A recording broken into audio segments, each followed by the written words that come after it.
मंच पर उपस्थित तमिलनाडु के राज्यपाल श्री आर.एन. रवि जी, मेरे सहयोगी सर्बानंद सोनोवाल जी, श्रीपद नाइक जी, शांतनु ठाकुर जी, एल मुरुगन जी, राज्य सरकार के मंत्री, यहां के सांसद, अन्य महानुभाव, देवी और सज्जनों, वणक्कम। Today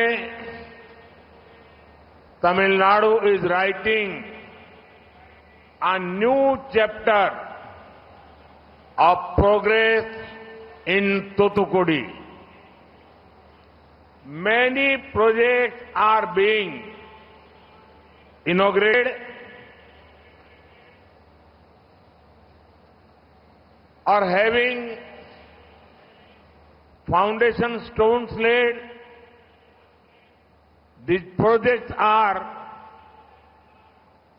an important part of the roadmap for a developed India. One can also see the spirit of Ek Bharat, Shrestha Bharat in these developments. These projects may be in Thoothukudi, but they will also give momentum to development in many places across India. மேடையில் வீற்றிருக்கும் தமிழ்நாட்டின் ஆளுநர் R. N.. Ravi அவர்களே, என்னுடைய சகாவான சர்பானந்த் சோனோவால் அவர்களே, ஸ்ரீபாத் நாயக் அவர்களே, சாந்தனு டாக்கூர் அவர்களே, doctor L Murugan அவர்களே, மாநில அரசின் மாண்புமிகு அமைச்சர் அவர்களே, தொகுதியின் மாண்புமிகு நாடாளுமன்ற உறுப்பினர் அவர்களே, ஆண்டோர்களே, தாய்மார்களே, பெரியோர்களே, வணக்கம். இன்று தமிழ்நாடு தூத்துக்குடியிலே வளர்ச்சியின் ஒரு புதிய அத்தியாயத்தை எழுதிக் கொண்டிருக்கிறது.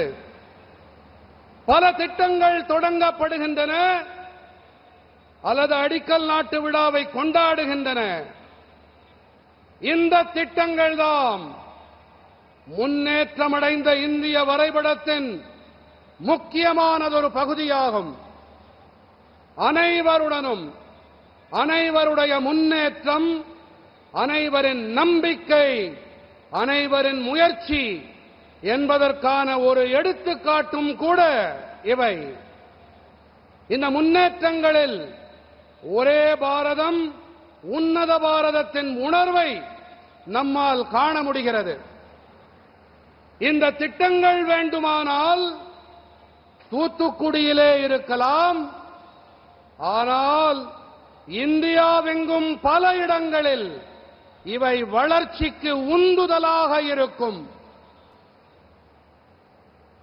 साथियों, आज देश विकसित भारत के लक्ष्य पर काम कर रहा है और विकसित भारत में विकसित तमिलनाडु की उतनी ही बड़ी भूमिका है। 2 साल पहले जब मैं कोयम्बटूर आया था, तब मैंने चिदम्बरनार पोर्ट की कार्गो क्षमता बढ़ाने के लिए कई प्रोजेक्ट शुरू किए थे। मैंने तब इस पोर्ट को शिपिंग का एक बड़ा हब बनाने का वादा किया था। आज वो गारंटी पूरी हो रही है। बीओ चिदम्बरनार पोर्ट, इसके लिए जिस आउटर हार्बर कंटेनर टर्मिनल का लंबे समय से इंतजार किया जा रहा था, आज उसका शिलान्यास हुआ है। इस एक प्रोजेक्ट में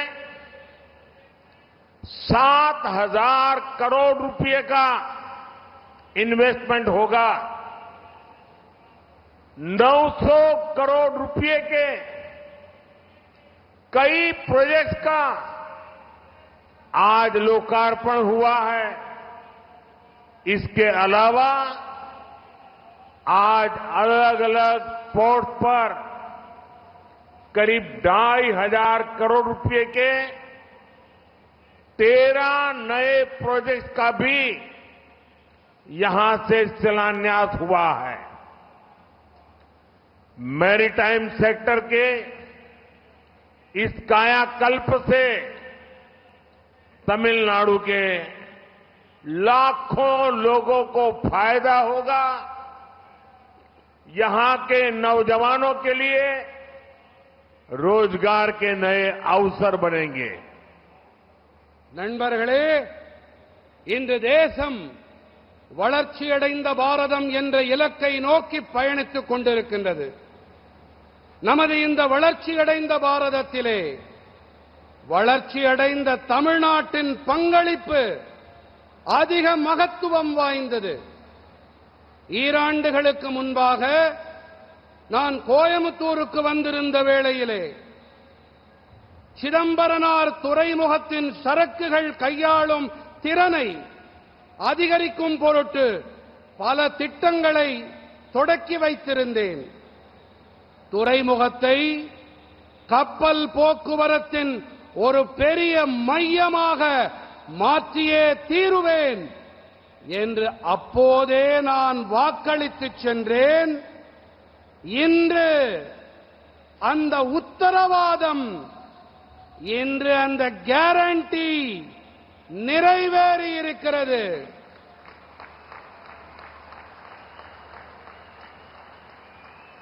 வாவு சிதம்பரனார் துறைமுகம் துறைமுகத்திற்கு வெளியேயான சரக்கு கப்பல் முனையத்திற்காக வெகு காலமாக காத்திருக்கிறது. இன்று அதற்கான அடிக்கல் நாட்டப்பட்டிருக்கிறது. இந்த ஒரு திட்டத்தில் மட்டும் 7,000 கோடி ரூபாய் முதலீடு செய்யப்பட இருக்கிறது. 900 கோடி ரூபாய் மதிப்பிலான பல திட்டங்களும் கூட இன்று மக்களுக்கு அர்ப்பணிக்கப்பட்டிருக்கின்றன. இவற்றை தவிர இன்று பல்வேறு துறைமுகங்களில் கிட்டத்தட்ட 2,500 கோடி ரூபாய் பெறுமானமுள்ள 13 புதிய திட்டங்களும் இங்கே அடிக்கல் நாட்டப்பட்டிருக்கின்றன. கடல் வாணிபத்திற்கு அளிக்கப்பட்டிருக்கும் இந்த புத்துயிர் மற்றும் புதுத்தெம்பு காரணமாக தமிழ்நாட்டின் லட்சக்கணக்கான பேர்களுக்கு ஆதாயம் கிடைக்கும். இங்கே இருக்கும் இளைஞர்களுக்கு வேலைக்கான புதிய சந்தர்ப்பங்கள் உருவாகும். साथियों, मुझे तमिलनाडु की जनता को और देश की जनता को एक सत्य बताना जरूरी है और बड़े दुख के साथ सत्य कड़वा होता है, लेकिन सत्य जरूरी भी होता है। मैं सीधा सीधा आरोप लगाना चाहता हूं यूपीए सरकार पर। ये सारे जो प्रोजेक्ट मैं आज लेके आया हूं, ये दशकों से यहां के लोगों की मांग थी। आज जो यहां सत्ता में बैठे हैं, वे लोग उस समय दिल्ली में बैठे थे, सरकार चलाते थे, ये डिपार्टमेंट चलाते थे,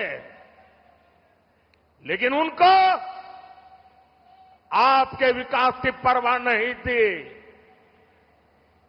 बातें तमिलनाडु की करते हैं,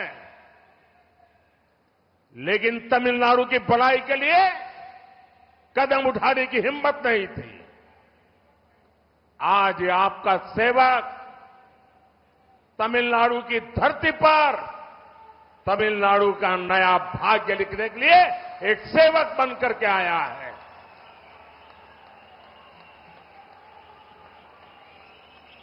நண்பர்களே, இன்று ஒரு கசப்பான உண்மையை உங்கள் முன்பாக வைக்க விரும்புகிறேன். உண்மை கசப்பாக இருக்கலாம், ஆனால் அதன் உண்மைத்தன்மை மிகவும் சத்தியமானது. நான் நேரடியாக யூபிஏ அரசாங்கத்தின் மீது நான் குற்றச்சாட்டை முன்வைக்க விரும்புகின்றேன். பல தசாப்தங்களாக இங்கே இப்போது அரங்கேறிக் கொண்டிருக்கின்ற இந்த நலத்திட்டங்கள் இவை வெறும் கோரிக்கைகளாக மட்டுமே இருந்து வந்தன. இவை நிறைவேற்றப்படாமலேயே இருந்தன. ஆனால் இன்று உங்களுடைய சேவகன், பிரதம சேவகனாக நான் இங்கே